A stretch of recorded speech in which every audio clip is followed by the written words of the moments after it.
یہ ہم اکثر تقریروں میں سنا کرتے ہیں، اکثر مقررین اس بات کو کہا کرتے ہیں کہ اللہ کا شکر ہے کہ اللہ نے ایمان جیسے عظیم الشان دولت سے سرفراز فرمایا ہے۔ یہ بار بار یاد دہانی کرائی جاتی ہے تاکہ انسان اللہ کا شکریہ ادا کرتا رہے۔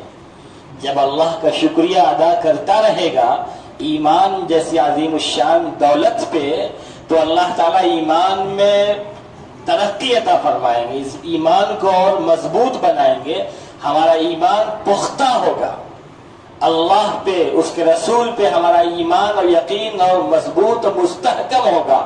کیوں؟ قرآن کریم کی آیت ہے لَإِن شَكَرْتُمْ لَأَزِيدَنَّكُمْ، اگر تم شکریہ ادا کرو گے تو ہم اور عطا فرمائیں گے۔ تو جب ہم ایمان جیسی عظیم الشان نعمت پہ اللہ کا شکریہ ادا کریں گے تو اللہ ہمیں اور عطا فرمائے گا، ایمان کو اور مضبوط بنائے گا۔ اس لیے ایمان کے بارے میں بار بار کہا جاتا ہے، اور ایمان اور غیر ایمان والوں میں کوئی مقابلہ ہی نہیں ہے، کوئی مقابلہ نہیں۔ جنہیں اللہ نے ایمان عطا فرمایا ہے اگر وہ پوری زندگی دکھوں میں، تکلیفوں میں، مصیبتوں میں بھی گزارے تو بھی کوئی تکلیف نہیں، کوئی شکایت نہیں ہونی چاہیے، اس لیے کہ مرنے کے بعد اللہ جو نعمتیں عطا فرمانے والا ہے وہ نعمت بہت بڑی ہے۔ حدیث پاک کا ایک مفہوم ہے کہ جب اللہ کسی بندے سے محبت کرتا ہے تو اللہ اسے آزمائشوں میں ڈالتا ہے۔ یہ تو اللہ کی بندے سے محبت کی علامت ہے کہ جب اللہ ہم سے محبت کر رہا ہے تو ہمارے گھر میں کسی کو بخار ہے، کوئی بیمار ہے، کسی کو زیادہ خطرناک مرض ہو گیا، کوئی پریشان حال ہے، کوئی قرض دار ہے، کوئی پیسے کے لیے پریشان حال ہے، کوئی روزگار کے لیے پریشان حال ہے، تو یہ تو اللہ کی بندے سے محبت کی علامت ہے۔ ہم اس کے لیے گھبرائیں نہ، شکایت نہ کریں، پریشان نہ ہو، ہاں اللہ سے دعا ضرور کرتے رہیں کہ اللہ ہماری پریشانیوں کو دور فرما، اے اللہ ہماری دنیا بھی اچھی بنا اور دنیا کے بعد کی جو زندگی ہے وہ بھی اچھی بنا۔ کیوں؟ قرآن مقدس میں اللہ تعالیٰ نے یہ ہمیں سکھایا ہے ربنا آتنا فی الدنیا حسنۃ وفی الآخرۃ حسنۃ وقنا عذاب النار، اے ہمارے رب ہماری دنیا کی زندگی بھی اچھی بنا دے اور جو آخرت کی زندگی، جو مرنے کے بعد کی زندگی، اس کو بھی اچھا بنا دے۔ تو انسان نیکیاں کرتا رہے، اللہ سے دعا کرتا رہے، مصائب چاہے جیسے آ جائے، حالات چاہے جیسے آ جائے، گھبرانا نہیں ہے، پریشان نہیں ہونا ہے۔ اور اس دنیا میں نیکی ہم جو کر رہے ہیں تو ان نیکیوں کی قیمت کا بھی ہمیں احساس نہیں ہو رہا ہے۔ ہم نمازیں پڑھ رہے ہیں، تلاوت کر رہے ہیں، ذکر و اذکار رکھ رہے ہیں، روزے رکھ رہے ہیں، زکوٰۃ نکال رہے ہیں، تو ان کی جو قیمت ہے، ان نیکیوں کی قیمت کا یہاں ابھی احساس نہیں ہو رہا ہے۔ میں آپ کو ایک مثال دیتا ہوں، اس مثال سے آپ کو سمجھ میں آیا کہ نیکیوں کی کتنی اہمیت ہے۔ چند لوگ تھے، ایک قافلے میں سفر کر رہے تھے، ان کا گزر ایک اندھیری سرنگ سے ہوا، ایک اندھیری سرنگ سے گزرے تو ننگے پیر تھے، ان کے پیر میں کنکریاں چبھنے لگی، تو ان لوگوں نے اس نیت سے کہ ہو سکتا ہے جو بعد میں آئے تو اس کو تکلیف ہوگی، کیوں نہ اٹھا کے کنکریوں کو باہر پھینک دیں گے، سرنگ سے باہر نکل کے پھینک دیں گے۔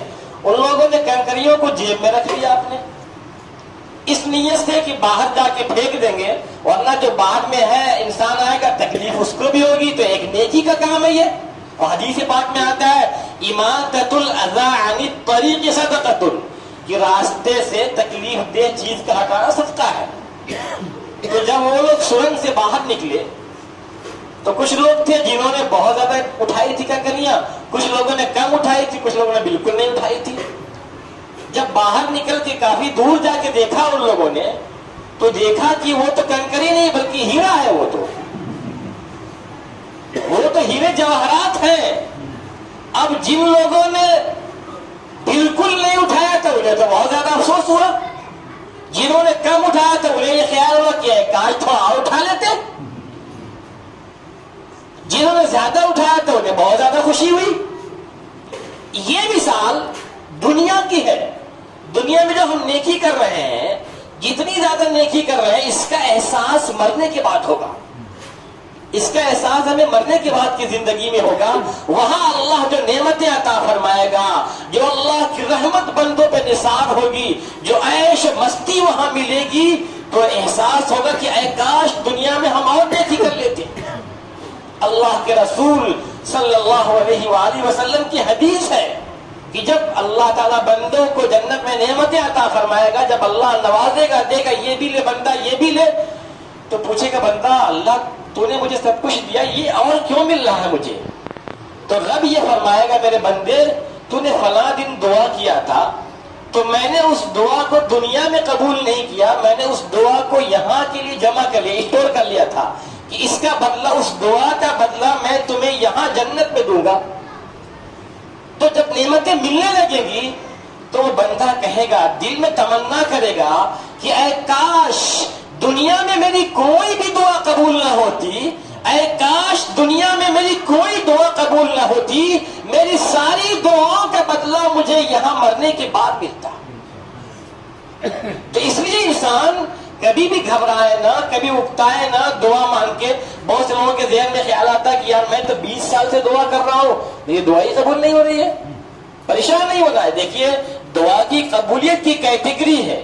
ایک تو یہ کہ کوئی دعا ترنت قبول ہو جاتی ہے، ایک یہ ہے کہ کوئی دعا اس دعا کے بدلے اللہ تعالیٰ اس بندے پہ کوئی حادثہ کوئی مصیبت آنے والی ہوتی ہے، اللہ اس دعا کے ذریعے اس حادثے کو ٹال دیتا ہے، اس مصیبت کو ٹال دیتا ہے.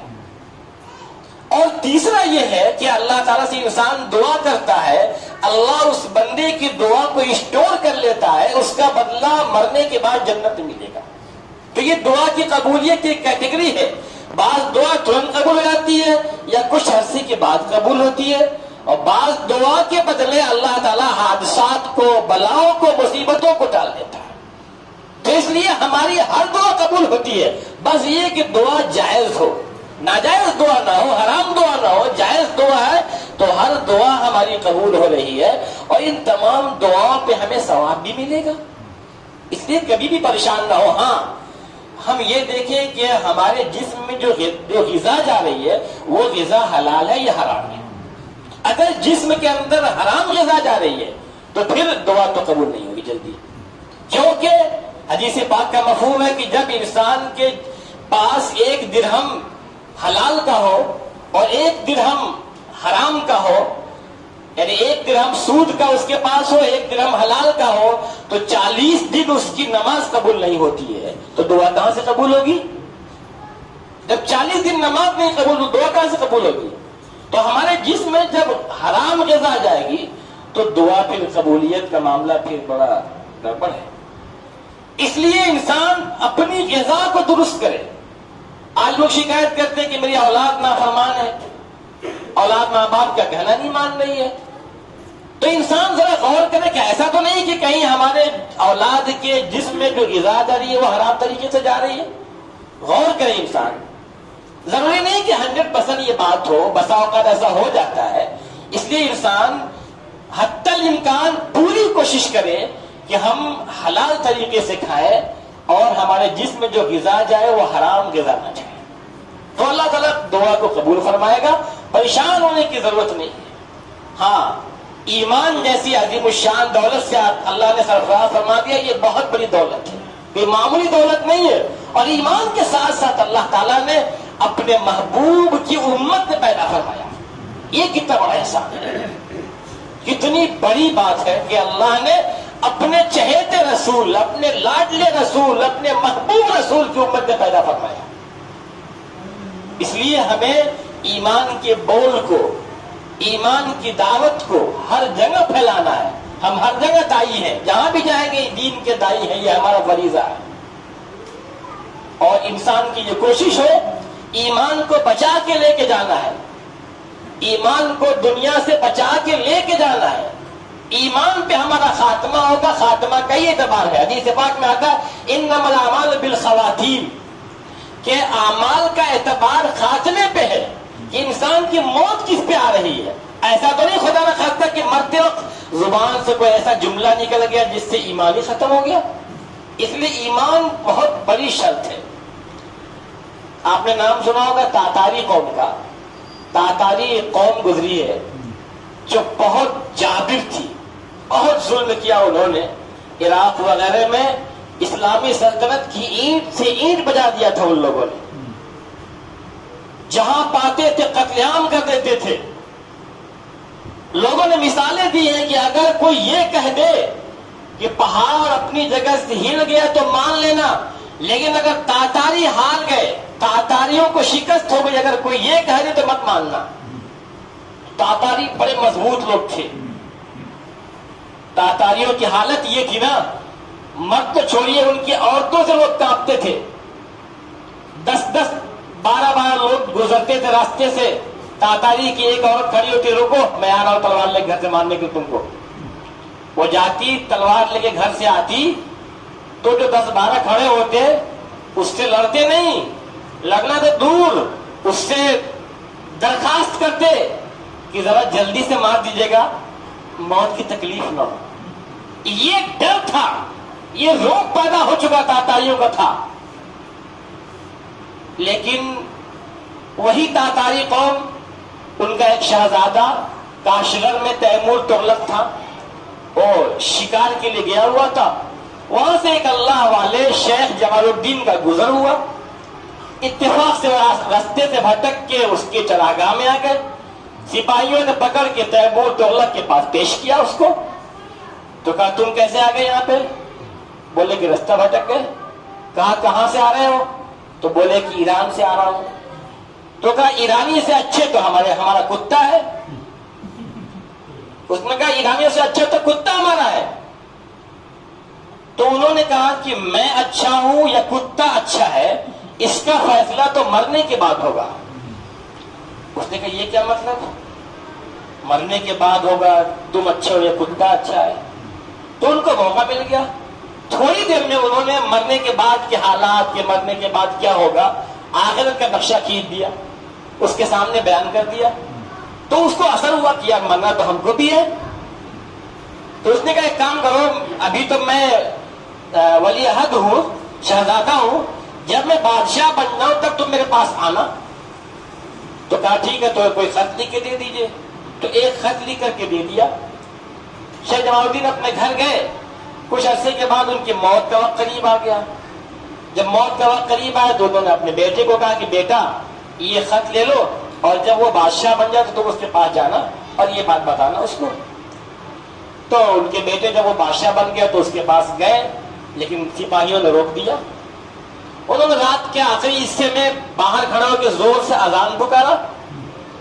تو اس نے کہا کون ہے جو یہ گستاخی کر رہا ہے؟ تو سپاہیوں نے پکڑ کے بادشاہ کے سامنے پیش کر دیا. تو کہا تم نے ایسا کیا، ایسے حرکت کیوں کیا؟ کہ حضرت میں نے آپ سے ملنے کے لیے کیا تھا، یہ آپ نے خط ہے جو میرے ابو کو آپ نے خط دیا تھا، اور آپ نے کہا تھا جب میں بادشاہ بن جاؤں تب آنا. کہا یاد تو پڑ گیا. تو اپنے وزراء سے کہا کہ یہ بتاؤ کہ یہ اسلام مذہب کیسا ہے؟ تو ان سبوں نے کہا کہ اسلام تو بڑا اچھا مذہب ہے، نیکی کا حکم دیتا ہے، اچھائی کا حکم دیتا ہے، اسلام تو بڑا اچھا مذہب ہے. تو کہا پھر اسلام قبول کر لیتے ہیں. تو وزیروں نے کہا کہ ہم لوگ تو چاہتے تھے اسلام قبول کر لینا، لیکن آپ کے ڈر کے مارے ہم لوگ کچھ نہیں بول رہے تھے. تو اس نے کہا اعلان کرو کہ آج سے پوری حکومت کا، پوری ریاست کا مذہب اسلام ہوگا. لہذا بادشاہ نے اسلام قبول کیا، ان کے وزیروں نے اسلام قبول کیا، اور پوری رعایا نے اسلام قبول کیا. ایک دن میں لاکھوں لوگوں نے اسلام قبول کر لیا. پوری ایک بڑی تاتاری قوم جنہوں نے اسلام کی عید سے عید بچا دیا، سب نے اسلام قبول کر لیا. ایک جملے پہ، ایک جملہ کیا تھا وہ؟ تم اچھے ہو یا کتا اچھا ہے؟ تو کہا کہ میں اچھا ہوں یا یہ کتا اچھا، اس کا فیصلہ تو مرنے کے بعد ہوگا. تو اللہ سے دعا کرے کہ اللہ ایمان پہ خاتمہ عطا فرمائے، موت کے وقت کلمہ نصیب فرمائے. وآخر دعوانا